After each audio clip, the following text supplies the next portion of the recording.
want to be good.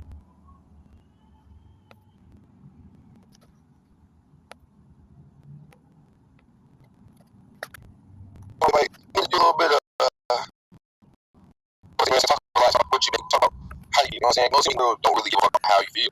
So it's kind of hard when you want to be good, but at the same time, it's like you can do anything about it. Like my life's been kind of hard. Some of it's gone for years.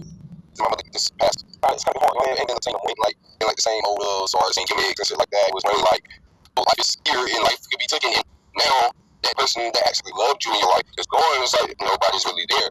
And it's like me, myself, and I. Shit, I feel like my return. It's like shit, I'm coming out of a brick wall. But that's not to me. You know what I'm saying? I'm more like coming through in a depressed state, which I don't want to be in. Like people say, you were fun to hang around. You know what I'm saying? Like you're really fun to hang around. Like people say I'm very, very cheerful. You know what I'm saying? I always get them out the mood. But it's always also a second in my head telling me the person don't give a fuck about me. The person don't care about how I feel. The person don't care where I want to be. All they care about is what it's going to do to benefit them. You know what I'm saying? It's not really like something that. That's the thing. And this okay. How do I summarize this without like giving too much info? I know I used one of these kids' quotes in my main no cares. I think maybe it's telling the video. Honestly, I should put it in there too, including the one video from him that I did put in there. And he was about 16 in that one. And even this one, this okay, wait. So, it's not pretty. Like one of the things about it is that nobody cares about situations, and mainly the type of situation. For this person, once his mom was honestly kind of somewhat drugged, but some people say he was really drugged, to be honest. One thing in the funeral, all everybody was talking about how terrible she kids, how much she hated them, how much she was using, and how she was doing all types of stuff to them, how they cared or anything. There's a lot to say about that. And you think about this, all I know. This was somewhat common stereotypical.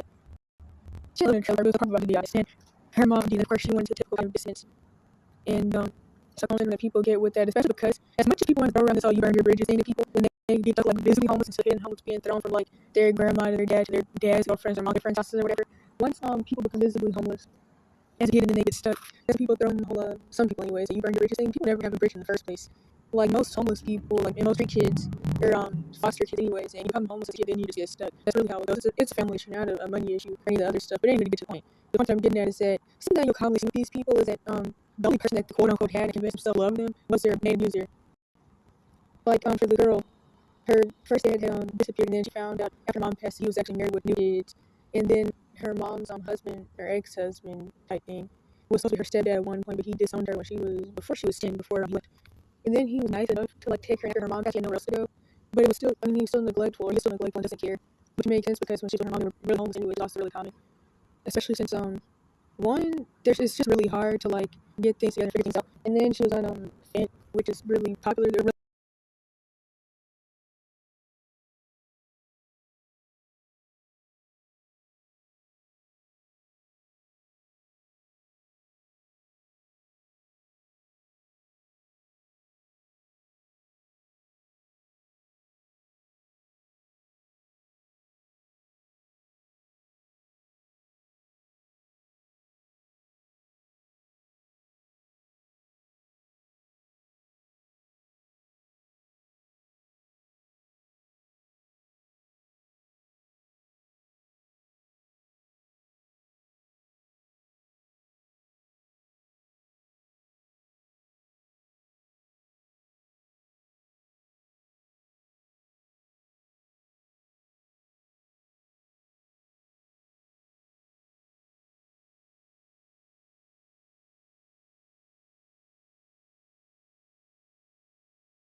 fun about these things that's popular. And the point of me is that it's actually really interesting, and I get why a lot of people keep this cognitive dissonance and Stockholm syndrome about their abusers. Now, like I've always said, especially since the abuse evidence channels, is that one of the things for me is that I couldn't really have cognitive dissonance and Stockholm syndrome like most people do, because I didn't love my abusers, and my abusers, well, I mean, nobody's abusers love them. People pretend their abusers love them, but they didn't love me either. So there was like no, I mean, even in the type of dysfunctional family system that I was in, like there was no "I love you, you love me" type stuff. Nobody was saying all that. And then I lived with my dad for most of my life anyways. And I mean, I stopped liking him by the time I was 7, so that I didn't have to worry about that. So that also goes into the whole thing that when it comes to running away and escaping my abuse, I also got lucky because like I'm not one of those people that still has this fake love, or did have this fake love going on for them, to where like a lot of people, they get guilty and want to go back because they worry about how their abusers are going to feel. And I know that I can't knock anybody for actually loving their quote unquote parents or family, but I feel like it's messy, but I'm just glad that that isn't the case for me. But point is, people really don't care. And especially for these kids whose abuser ends up passing away, once that person is gone, they have no one, and they're pretty much just hidden homeless or full blown homeless, at least off and on, and couch surfing and stuff. If I'm not mistaken, for him and the other, well, I'm trying to get my timeline right. I guess he was about 14, but I don't know though, cause he's a little younger than I am. But I guess him and the other girl are the same age. But yeah, I guess he was like 14 or 13, and then of course with the new lease agreement laws, especially that they started pushing really hard in the hood, you can only have a certain amount of people in the house. So that would mess stuff up because his quote unquote dad that he moved in with had like 7 other kids, and since he's the oldest, and since the dude doesn't really care and may not even really be his dad anyways, he of course was the one to have to be homeless and be thrown around even more, because the risk of them getting kicked out for having too many kids in the house. And that's something else that people don't think about. Aside from them running away, getting kicked out, or being a foster kid thing, a lot of kids do end up homeless because of these lease agreements, because their parents have too many kids that they can't have in a house. So whether they're 18 plus or not, even if they're, I mean, like 14 or something like he was, the oldest is going to have to be the one to go, because that's typically how they're going to like, or whoever they like the least, the scapegoat. But especially the oldest, because it's like, well, I mean, you can pretty much take care of yourself and you've been doing it. So yeah, you're going to be the one that's going to have to be thrown around and do all this and that at whatever age. But the ones who are like babies or 6 or something, they're going to stay in the house.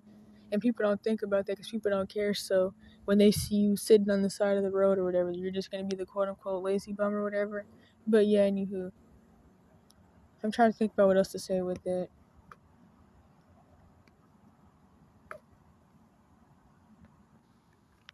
And it's honestly a screwed up situation.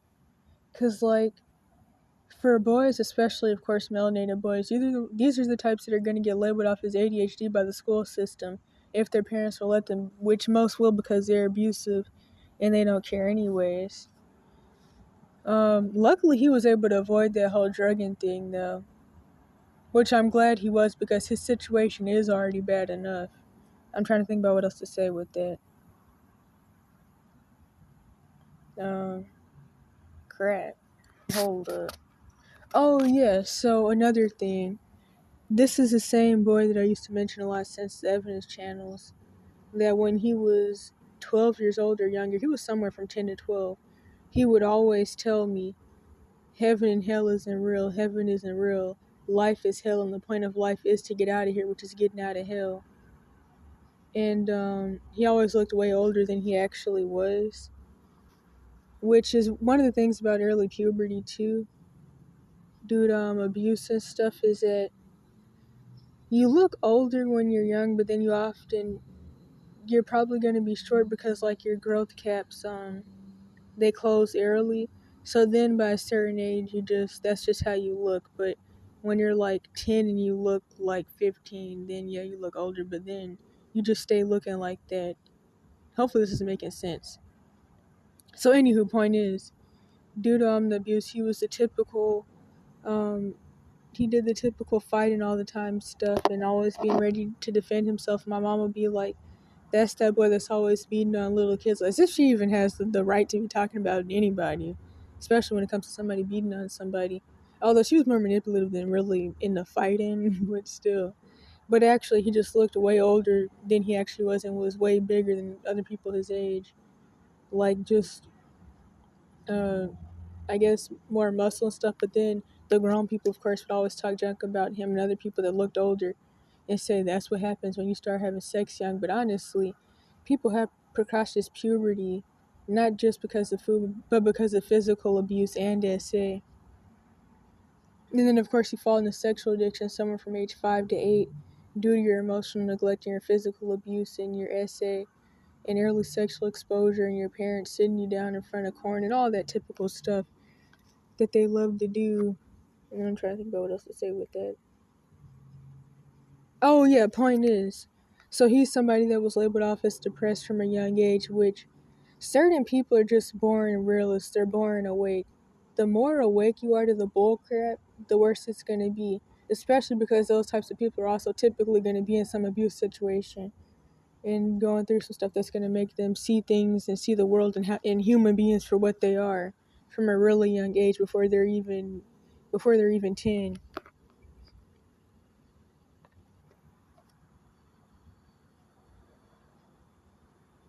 And then one of the bad things about situations like this and not having anybody to ever actually quote unquote raise you and take care of you is you can't go to school because you don't have anybody to enroll you and you don't have a ride, you don't have a real address.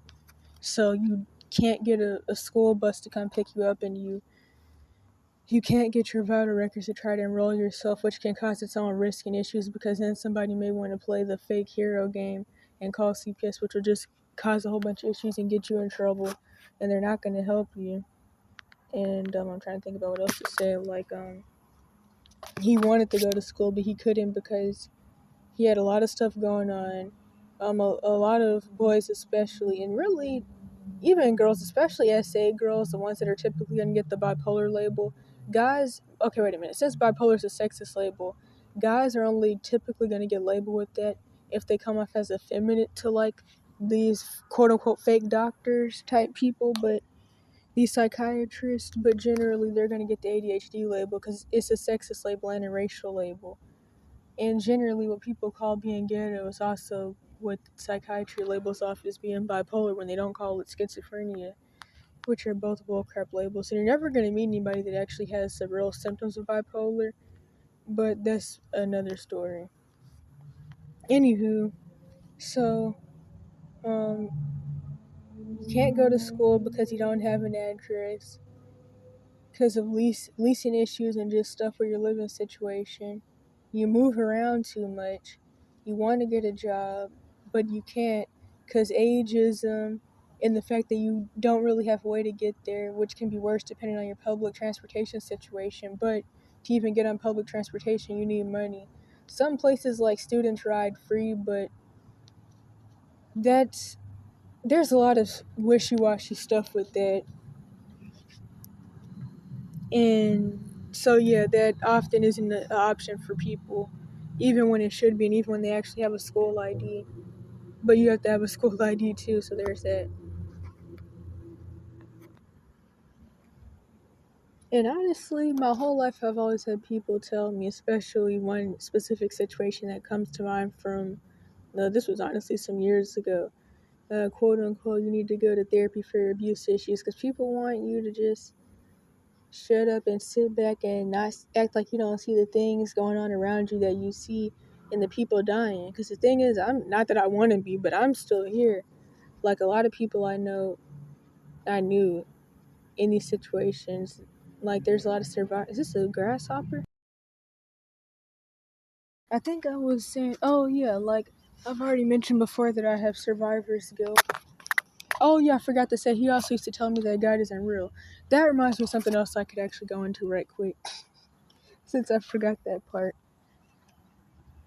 I've always been told that I understand more than most grown people, although now since being homeless, according to some people, I'm a grown ESS woman all of a sudden.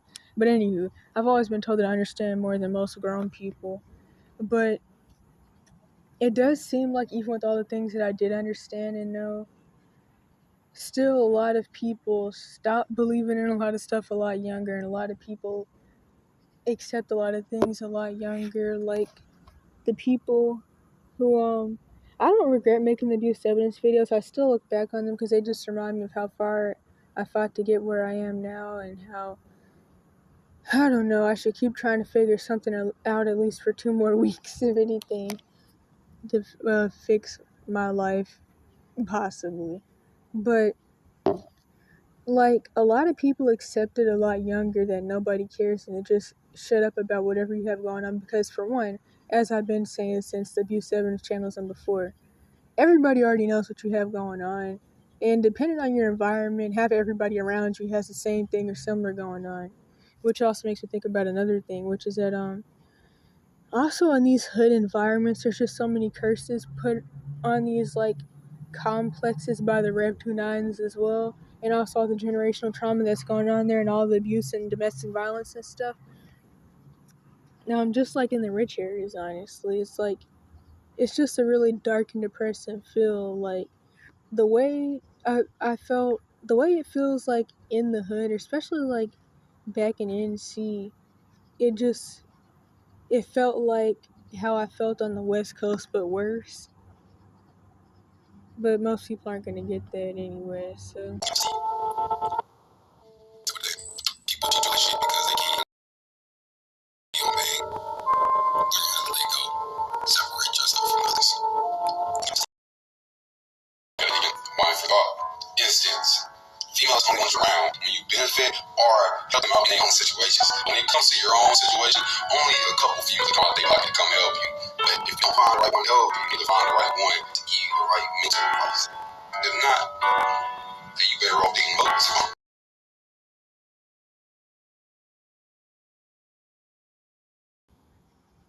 That actually is a good example of the whole thing I was saying in my whatever video that was, what I'm about to upload, like on Monday or something, which goes into the whole thing of how nobody cares about the youth. It's like kids are out here feeding each other, talking each other through their sexual abuse, and lifting each other up, and scraping up money to put milk in another kid's house and stuff like that. And it's like, where are all these quote unquote parents and grown folks at? These people that love to run around saying I'm grown and I'm a grown ESS. Man, and I'm a grown ESS woman. Because toxic abuse people love to run around saying that.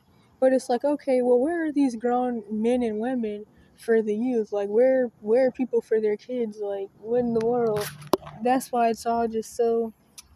Um, I remember this one girl was talking to me, and she said something was ironical, and I was like, I don't even know if ironical is a word, but honestly, if it's not, it should be, because all this stuff really is ironical. And I remember when she said that a grown person is more likely to adopt a kitten off the side of the road or something like that than a homeless kid or teen. And that's 100% true, which even goes back to this to the what could I call it, complex that I named years ago at this point, that I call anti-humanism, pro-animal, pro-transhumanism. The idea that animals, especially dogs, matter more than people, and especially kids. And then, of course, people just try to sometimes, in these types of situations, go back and forth in these arguments about what really is or isn't a kid. And of course, the whole child term can always be up for debate. And technically, really, no teenager is a child. Really, like, I mean, most people know that they're not a little kid anymore by the time that they're 10 years old anyway, so. Anyhow, what else could I say with that? It was something else. Oh yeah, but like something I mentioned before, which goes into the whole thing I always say, people treat you the same in every situation but with a different excuse. As I have said plenty of times, people will use the whole, well, I can't help you because your parents won't let me, or your parents will say something, or if you're under 18, I can't because of legal stuff and your parents can accuse me of this and charge me with that, and harboring a minor, harboring a runaway, all those different things that people will say. But people that are saying that they can't help you and they won't help you because of age and that's their excuse, they're going to disappear by the time you're in your mid to late teens, if not before then. Shoot. And if they're still around when you do turn 18 or even 17, maybe 16 even, then they'll be like, oh, well, now you're grown, you're an adult, so what do you mean adopt? What do you mean help you? You're grown now. So it's like they'll keep pushing off and saying, yeah, I'll help you once you're a legal adult so that way I can't get in trouble. And then now there's that new excuse, which can even go into the whole thing about how when you do the lay low till 18 thing, people be chasing around like a chicken with their head cut off, trying to call the police on you, get you turned in and sent back home to your abuse or whatever your situation was, your traffickers, whoever, because you're a quote-unquote child. And then once they can't get you sent back to your abuse anymore, now they're like, well, figure stuff out and all that stuff that people like to do. And people already know when it comes to adoption, at least when in the CPS systems, nobody's getting adopted if they're not a baby. Once you're 8 or older, you're too old for that. And really, once you can walk and talk, you're too old for that. So what else could I say with that? Oh yeah, then the other thing I was gonna say before I remember that thing I forgot. Honestly, it's funny that this even popped up in my For You page because I make jokes about this all the time. And it's not because of quote-unquote minority stress. It's because of the same things with straight people, but with the paraphilia side. Not that quote-unquote straight people don't really have paraphilias and aren't really straight, but it's because of the trauma. But that's not what I was looking for, though. Or the fact that the whole relationship is built off a trauma symptom and a trauma response.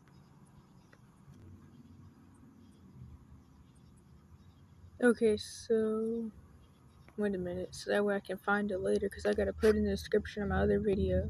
Only reason I was jacking you because it was TD. Please tell me about my brother, bro. Chill. Nick gave it to you, bro. Nick gave you money and shit. I ain't really buy you shit. I ain't really give you money. I give it to you all, bro. When you was hungry, buy you in the store. Bro, don't jack me, bro. And I'm definitely wasn't jacking you. Bro, I'm not gonna argue with you, bro. I can't argue with him. I gave him everything, bro. Like that back door open. I've been telling you stop jacking me as he man. I been wasn't jacking you. Like,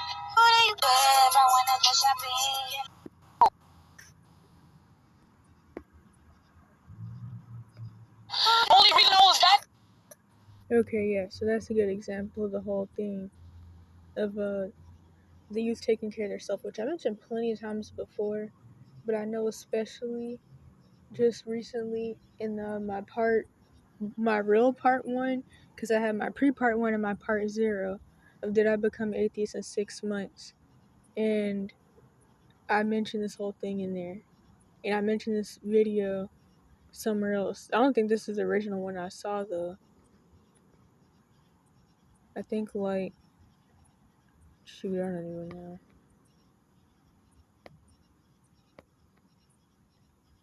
Oh, yeah, so it was Sugar Hill. I thought it was someone else. So, yeah, and I guess this is original, but I don't know, because some of them say 3 years ago. YouTube's timing always confused me, though. 3 years when it was like